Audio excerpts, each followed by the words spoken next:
کعبہ حضرت ابراہیم خلیل کی بنیاد ہے اور دل رب جلیل کی گزرگاہ ہے، اس لیے اس کی پاکیزگی کا سامان کریں، اس کی طہارت کا سامان کریں۔ آپ کسی کو بلائیں اور میلی کچیلی جگہ ہو، جہاں گندگی پڑی ہو، غلاظت پڑی ہو، تو آپ کا کوئی عزیز مہمان آئے، اس کو بلا کر کے لائیں تو وہاں بیٹھے گا؟ جس کمرے میں آپ اس کو بٹھانا چاہیں اس میں تعفن ہو، اس میں بدبو ہو، اس میں غلاظت کے جگہ جگہ ڈھیر پڑے ہوئے ہوں، تو آپ اپنے مہمان کی نفاست طبع کو اگر جانتے ہیں تو کبھی بلائیں گے نہیں جب تک اس کو پہلے صاف نہیں کر لیں گے۔ کئی لوگ کہتے ہیں جی ہمارا جی چاہتا ہے کہ آپ کو بلائیں، لیکن ابھی ہماری گلی بہت گندی ہے، ہمارے گھر میں ابھی کام ہو رہا ہے، جب کام ہو جائے گا تو پھر ہم آپ کو بلائیں گے۔ ہم شادی اس لیے لیٹ کر رہے ہیں کہ مہمانوں نے آنا ہے، تو ابھی ہمارے مسئلے چل رہے ہیں۔ یہ کئی لوگ بائی پاس کی وجہ سے شادیاں روکے ہوئے تھے، وہ کہتے تھے وہ راستہ نہیں ہے۔ تو آپ کسی مہمان کو بلاتے ہیں تو اس کے لیے اچھی جگہ کا ارینج کرتے ہیں، اور اگر وہاں ڈھیر گندگی اور غلاظت کے پڑے ہوں تو مہمان کو آپ بھی نہیں بلاتے، اور اگر آپ یہ غلطی کر بھی لیں گے تو مہمان آپ کے بارے میں کیا رائے قائم کرے گا، اور وہ ناراض ہو کے چلا جائے گا کہ آپ کتنے بدتمیز ہیں کہ آپ نے مجھے بلایا اور گھر میں غلاظت کے ڈھیر پڑے ہوئے ہیں۔ اللہ اکبر! لیکن اگر آپ گھر کو مصفح کرتے ہیں، مزکہ کرتے ہیں، صاف کرتے ہیں، ستھرا کرتے ہیں، قالین بچھاتے ہیں، عطر چھڑکتے ہیں، تو پھر آپ کہتے ہیں جناب اب تو آئیے نا، اب ماحول میں خوشبوئیں پھیلی ہوئی ہیں۔ تو اگر دل میں حسد ہے، حقد ہے، بغض ہے، کینے ہیں، نفرتیں ہیں، یہ گندگی اور غلاظتوں کے ڈھیر لگے ہیں، اور پھر یہ چاہیں کہ مالک کے پھیرے دل میں ہوں، تو کیسے ہوں گے؟ وہ تمہارے دل میں، میرے دل میں آئے گا جب دل میں اتنی غلاظتیں پڑی ہوں گی؟ نہیں، یہ سارے ڈھیر اٹھائیں، دل کو مزکہ کریں، مصفح کریں، پھر اشکوں کا چھڑکاؤ کریں۔ اللہ اکبر! پھر پیار کے مخملی قالین ڈالیں۔ اللہ اکبر! الفتوں کے گاؤ تکیے لگائیں، اور پھر آواز دیں، ہر تمنا دل سے رخصت ہو گئی، اب تو آجا، اب تو خلوت ہو گئی۔ پھر محبوب کو بلائیے تو پھر دیکھیے کہ محبوب جلوہ فراز ہوتا ہے کہ نہیں ہوتا ہے۔ رسول کریم نے ارشاد فرمایا، جو میں دیکھتا ہوں وہ تم نہیں دیکھتے، اور جو میں سنتا ہوں وہ تم نہیں سنتے۔ اللہ نے نبی علیہ السلام کو جو سماعت عطا کی ہے، ہم اپنی سماعت کو اس پہ قیاس نہیں کر سکتے، اور اپنی بصارتوں کو اور اپنی سماعتوں کو نبی کی سماعتوں کے برابر ٹھہرانا بہت بڑی حماقت ہوتی ہے۔ اللہ نے نبیوں کو فراواں شانیں عطا کی ہیں، اور وہ ان کا مقصوم ہے۔ تو میرے حضور نے فرمایا، جو میں دیکھتا ہوں وہ تم نہیں دیکھتے، جو میں سنتا ہوں وہ تم نہیں سنتے۔ آگے فرمایا کہ اللہ کی قسم، جو میں جانتا ہوں وہ اگر تم جان لیتے تو تم بہت کم ہنستے، بہت زیادہ روتے، تم جنگلوں میں دوڑ جاتے، اور تم اللہ تعالیٰ کی پناہ میں آنا چاہتے، یا اللہ ہمیں بچا لے، جنگلوں میں بھاگتے پھرتے، آنکھوں میں آنسوؤں کی لڑیاں ہوتی، چیختے ہوتے، روتے ہوتے، اگر جو میں جانتا ہوں اگر تم جان لیتے۔ قال ابو ذر، حضرت ابو ذر اس حدیث کو روایت کرنے کے بعد فرمایا، کاش کہ میں درخت ہوتا اور کاٹ دیا گیا ہوتا، میں درخت ہوتا، جانور کھا گئے ہوتے۔ اللہ اکبر! مائے نی مینوں کانوں جمی، تے درداں کیتی مار نکمی، کہ دے اگے کڈاں ابالے نو، کوئی آکھے زلفاں والے نو۔ تو کہا کاش کہ میں درخت ہوتا اور کاٹ دیا ہوتا۔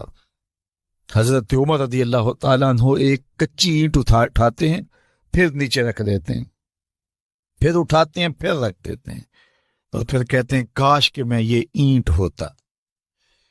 حضرت سیدنا صدیق اکبر رضی اللہ تعالیٰ عنہ درخت کے نیچے بیٹھے تھے، ایک چڑیا ایک شاخ سے اڑ کے دوسری شاخ پہ جاتی، وہاں سے اڑ کے پھر دوسری شاخ پہ آتی، تو حضرت صدیق اکبر رو پڑے، کہا چڑیا کتنی موج میں ہے، جس شاخ پہ چاہے بیٹھتی ہے، اور قیامت کے دن تیرا حساب بھی نہیں ہوگا۔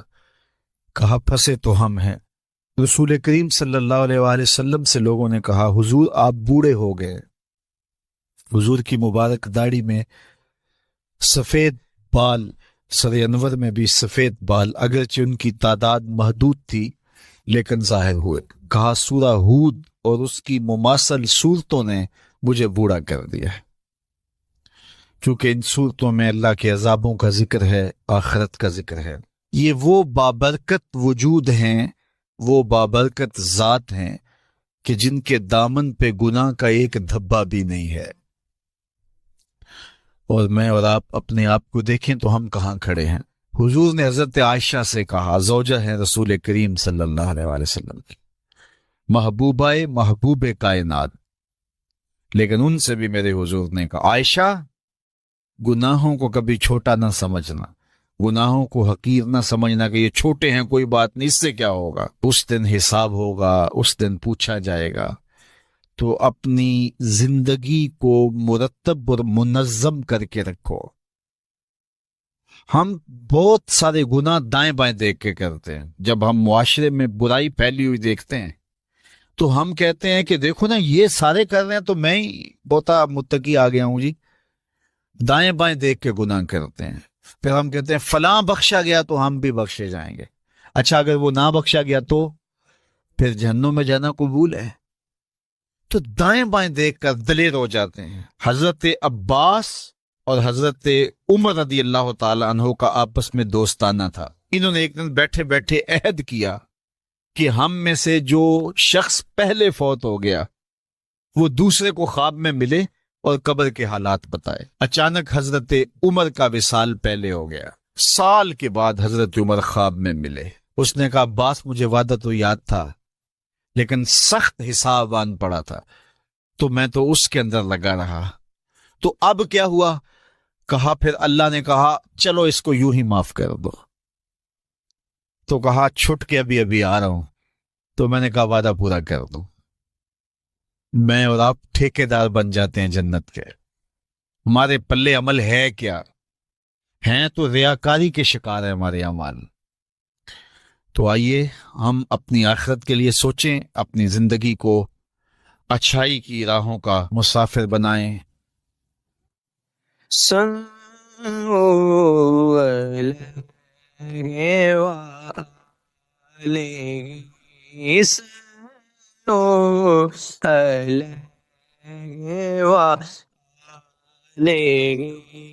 جسے چاہتے بولا جسے چاہتے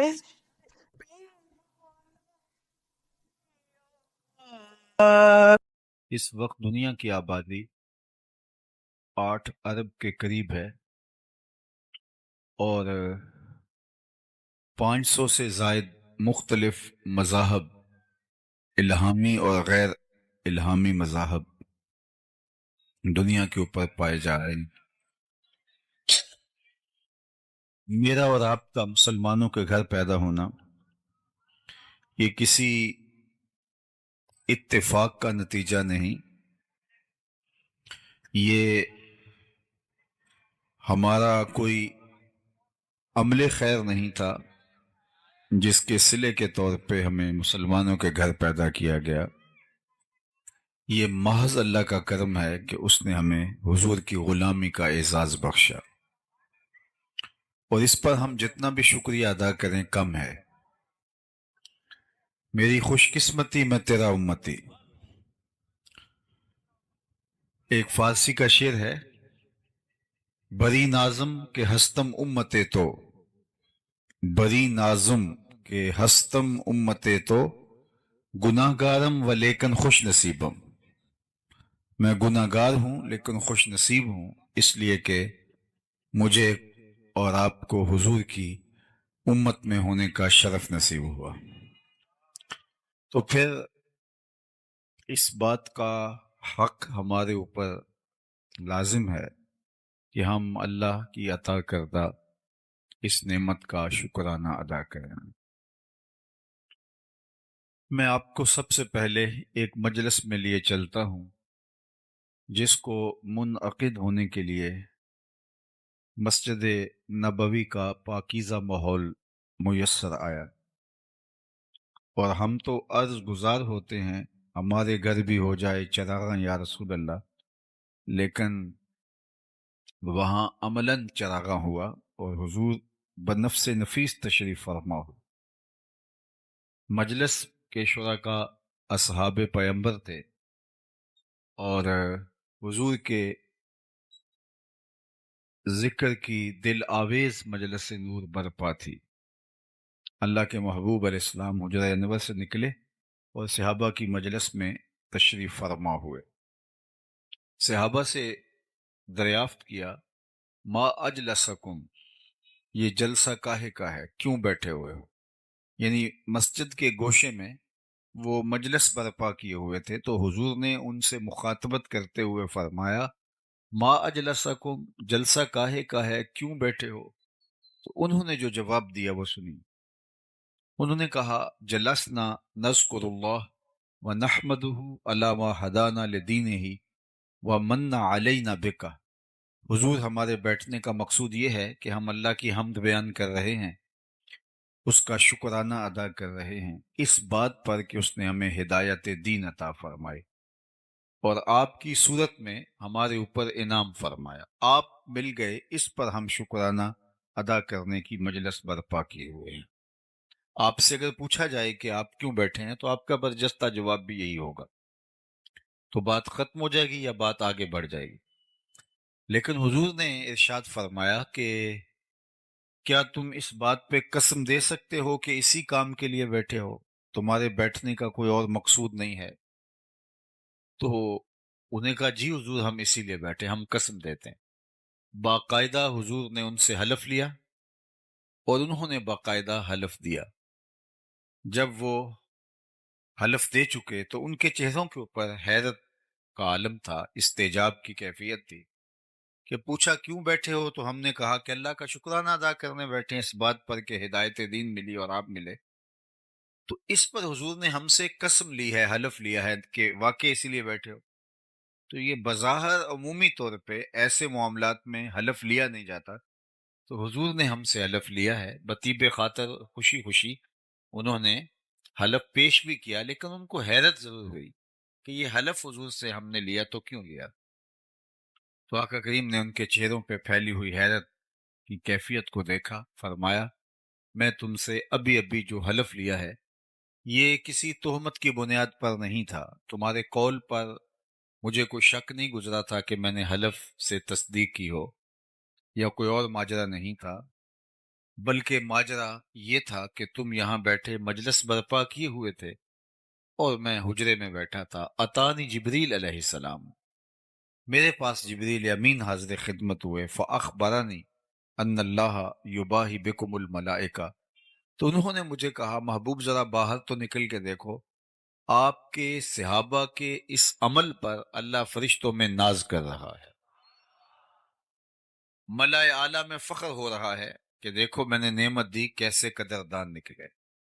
اللہ کی رحمتوں سے بعید نہیں کہ آج کی مجلس بھی قبول فرما لی جائے اور اللہ فرشتوں سے کہے کہ دیکھو صدیاں بیت گئیں، 1500 برس بیت گئے، لیکن یہ آج بھی بیٹھ کے اس نعمت کا شکرانہ ادا کر رہے ہیں۔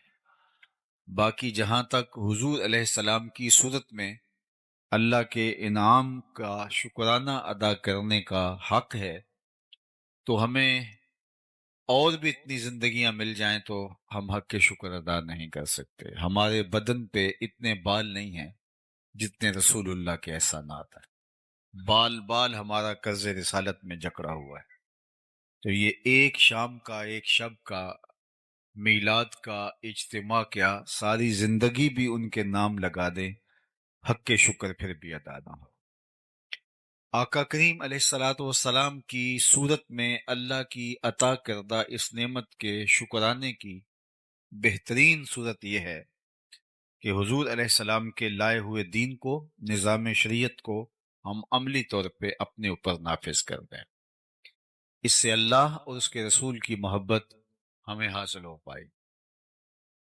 ایک دن حضور وضو فرما رہے تھے اور وضو کا پانی صحابہ زمین پہ نہیں گرنے دے رہے، وہ کسی کے ہاتھوں پہ ہوتا اور پھر وہ اس پانی کو اپنے چہرے پہ مل لیتے، اور جسے یہ پانی میسر نہ آتا وہ کسی دوسرے صحابی کے گیلے ہاتھوں سے ہاتھ رگڑ کے اپنے چہرے پہ مل لیتے تاکہ اس کی تری سے، تراوت سے اپنے لیے سامان راحت کیا جائے۔ تو آقا کریم نے صحابہ کی اس محبت کو دیکھا تو ارشاد کیا کہ ما یحملکم علی ھذا، اے صحابہ تمہیں اس بات پر کس نے ابھارا ہے کہ تم میرے وضو کے پانی کو بھی زمین پہ نہیں گرنے دیتے؟ چونکہ اس کا حکم حضور نے نہیں دیا تھا، ارشاد نہیں کیا تھا کہ میرے وضو کے پانی کو زمین پر نہ گرنے دینا، یہ صحابہ کا اپنا جذبہ محبت تھا۔ تمام چیزوں کے لیے حکم کی ضرورت نہیں ہوتی، محبت محبوب کو راضی کرنے کے ڈھب خود بھی سیکھتی ہے۔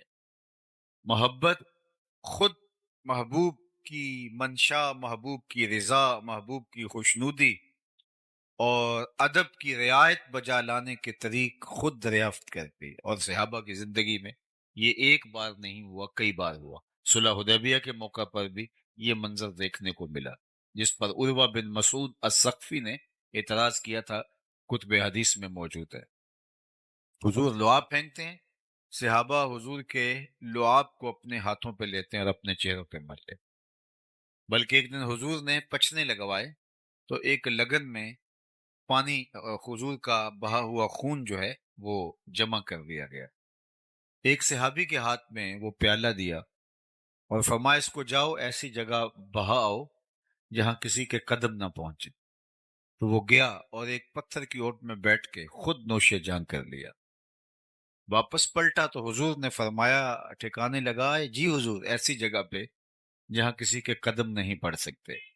تو حضور مسکرائے اور فرمایا لعلک شربت، شاید تم نے پی لیا ہے۔ قال نعم، جی حضور، میں نے سمجھا ایسا مشروب کہاں ملے گا، میرے خون میں حضور کا خون شامل ہو جائے تو اور کیا چاہیے۔ آقا ناراض نہیں ہوئے کہ تو نے خون کیوں پیا، بلکہ حضور نے جو تاریخی جملہ ارشاد فرمایا وہ یہ تھا، یا غلام قد حررتا نفسک، قد حررتا نفسک من النار، اے بیٹے تو نے اپنے آپ کو آتش دوزخ سے بچا لیا ہے۔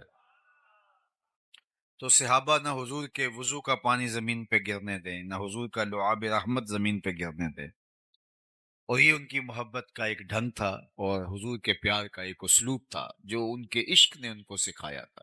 ان کی محبت نے ان کو یہ درس دیا تھا کہ محبوب کے اعضائے نور کی اترن کو بھی زمین پہ نہ جانے دیا، اس کو بھی اپنے چہروں پہ ملا جائے۔ کائنات میں کسی نے صحابہ جیسا کوئی عاشق نہیں دیکھا ہوگا، لیکن میں آپ کو بتاؤں کہ عشق کی فراوانی، عشق کا زور حسن کی فراوانی کی وجہ سے ہوتا ہے۔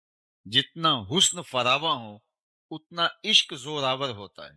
تو کائنات میں اگر صحابہ جیسا کوئی عاشق نہیں ملتا تو حضور جیسا سونا بھی زمانے میں کوئی نہیں ہے۔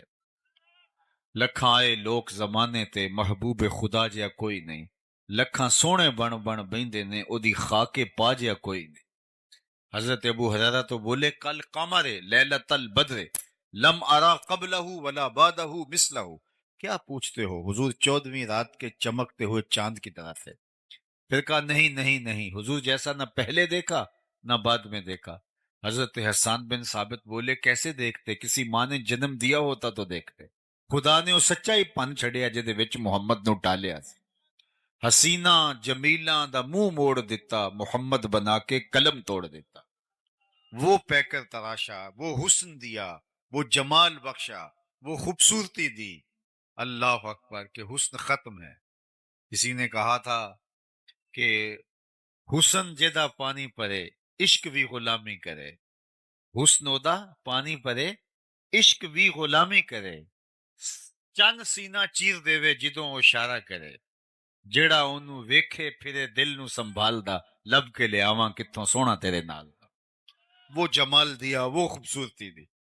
آپ نے محبت کی لوک داستانیں سنی ہوں گی، لیکن کبھی آپ نے یہ نہیں سنا ہوگا کہ کسی محب نے محبوب کے لعاب کو اپنے ہاتھوں پہ لیا ہو اور اپنے چہرے پہ ملا ہو۔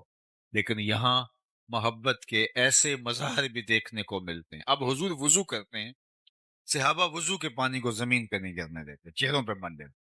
آقا کریم نے ان سے پوچھا ما یحملکم علی ھذا، میں نے تو اس کا حکم نہیں دیا، تم ایسا کیوں کر رہے ہو؟ تو سنیے اس کا جواب. انہوں نے کہا حب اللہ و رسولہ، اللہ اور اس کے رسول کی محبت کا تقاضا یہ ہے کہ ہم اس وضو کے پانی کو زمین پر نہ گرنے دیں.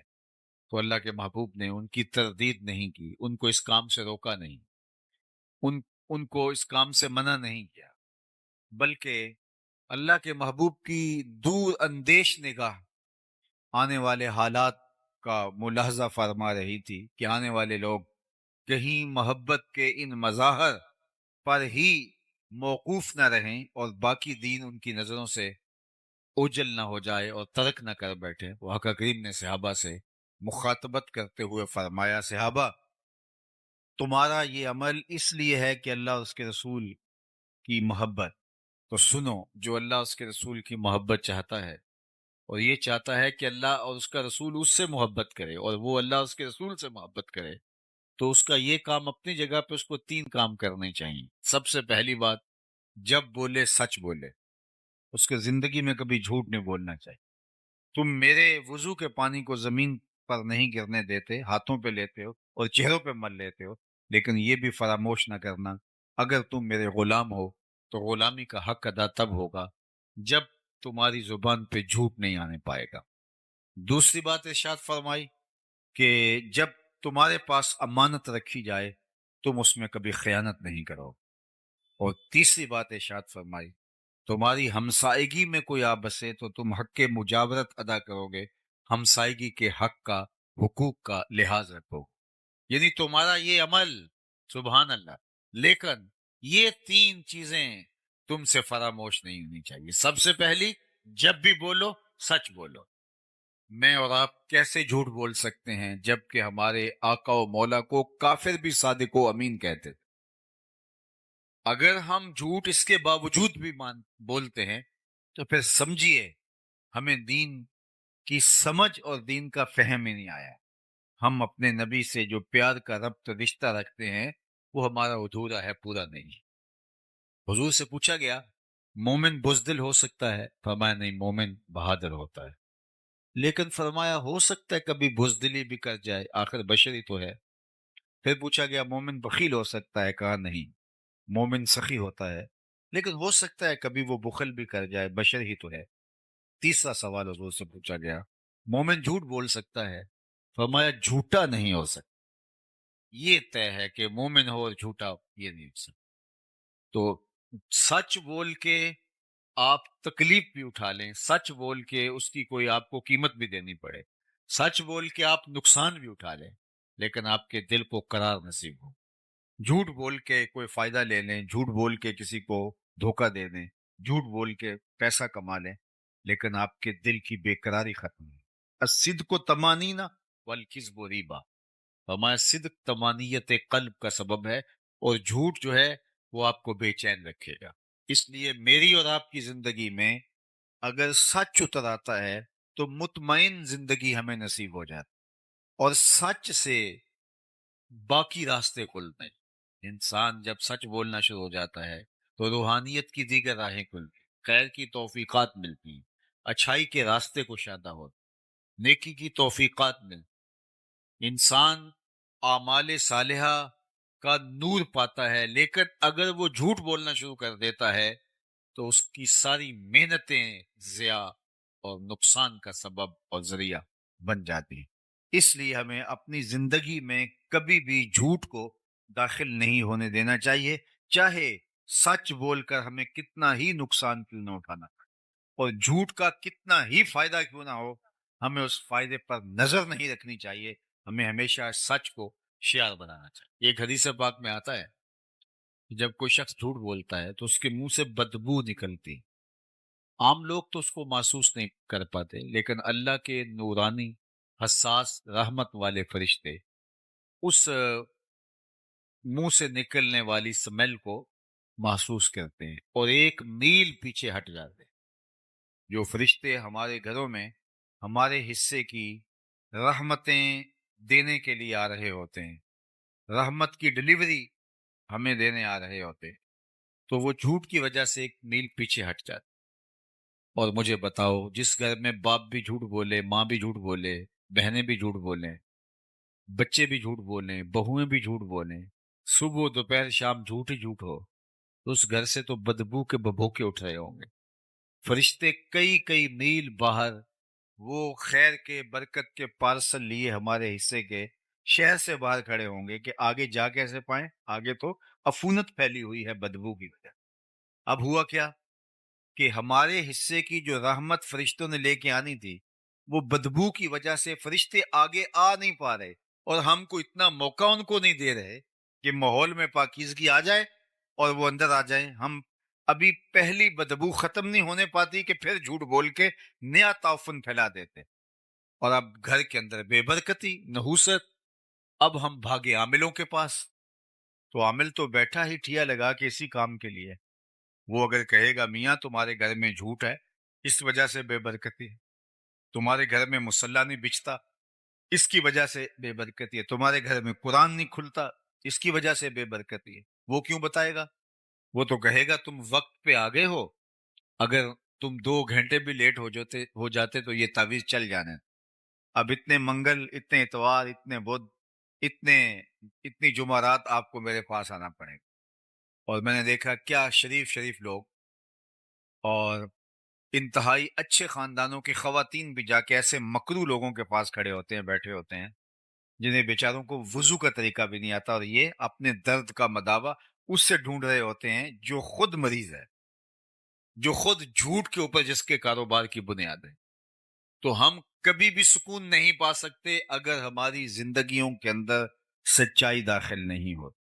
میلاد النبی صلی اللہ علیہ وآلہ وسلم کی اس عالی شان مجلس رحمت میں آنے والوں، عزم کر کے جاؤ کہ زندگی جھوٹ سے نہیں سچ سے عبارت ہوگی۔ دیکھنا آپ کے دل کو اس کی تسکین کتنی نصیب ہوتی، اس کا قرار جو باطن کو نصیب ہوتا ہے، وہ کیا آپ کے لیے راحت جاں کا سبب و ذریعہ ہوتا ہے۔ تو سچائی کے ساتھ جڑنا سب سے پہلی بات اللہ کے محبوب نے ارشاد فرمائی۔ پھر دوسری بات ارشاد فرمائی کہ امانت میں خیانت نہیں کرو گے۔ اگر تم یہ چاہتے ہو کہ اللہ اور اس کے رسول سے محبت کرو اور اللہ اور اس کا رسول تم سے محبت کرے، تو کبھی خیانت نہیں کرو امانت کے اندر جو تمہارے پاس رکھی ہے۔ اور ہم تو قرض لے لیں تو دعا مانگ رہے ہوتے ہیں کہ جس سے قرضہ لیا وہ فوت ہی ہو جائے، اور قرضہ واپس لینے کے لیے اس کو دلیلیں دینی پڑتی ہیں کہ میاں مجھے ضرورت پڑ گئی ہے اس لیے تجھ سے مانگ رہا ہوں، اور وہ پھر فون بھی نہیں اٹھا رہا ہوتا، حالانکہ اس نے قرض لیا ہوتا ہے، اس کے اوپر لازم ہے اس کو لٹائے۔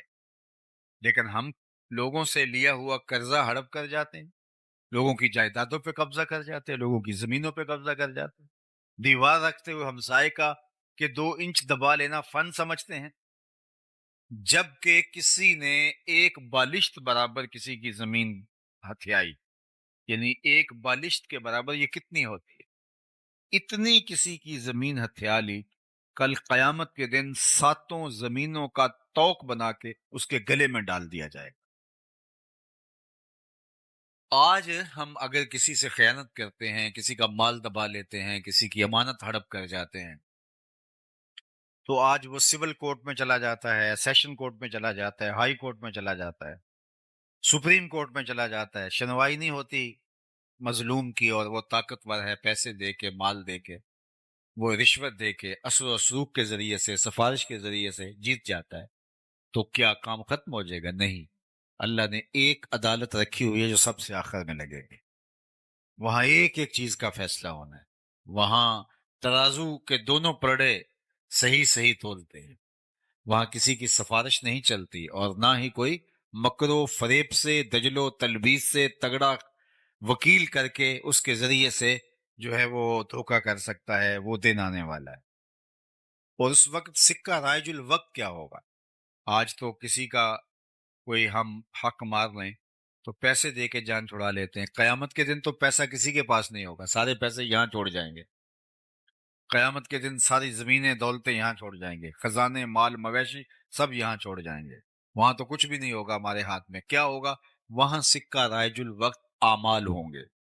اگر کسی نے کسی کا حق غصب کیا ہوگا تو اس کے بدلے کے اندر چھٹنے کے لیے اس کو اپنے عمل دینے پڑیں گے. اور اگر عمل دے کے بھی جان نہ چھوٹتی ہوئی تو اس کے گناہ لینے پڑیں گے. اور اگر کسی نے کسی کے 3 پیسے دبائے، 3 روپے نہیں، 3 پیسے دبائے، اس کے عوض میں اس کو 700 نمازیں جو جماعت کے ساتھ پڑھی ہیں وہ دینی پڑیں گے.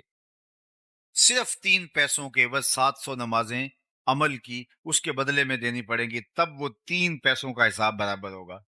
اور جو لاکھوں دبا چکا ہے، میں تو حساب کر رہا تھا ایک دن کہ اگر 2-3 ہزار روپے بھی اگر کسی نے دبا لیے تو ساری زندگی کے عمل، نمازیں، حج، عمرے سب کچھ چلا جائے گا. تو سب سے پہلے ہمیں اپنی آخرت کو صاف کرنا ہوگا اور اپنے انجام اور معال کار کی بہتری کے لیے کوشش اور محنت کرنی ہوگی. یہ زندگی بڑی تیزی کے ساتھ گزر رہی اور میں اور آپ لمحہ لمحہ موت کے قریب ہو رہے ہیں، تو کہیں مغالطے میں نہ رہیے گا. آج ایک بندہ ساری زندگی رشوت لیتا ہے، مال لوٹتا ہے اور لوگوں کی جیبوں پہ نظر رکھ کے لوگوں کو بلیک میل کرتا ہے، اور ریٹائرمنٹ کے بعد وہ ٹوپی پہن کے پہلی صف میں آ کے بیٹھ جاتا ہے. اللہ اس کے سجدے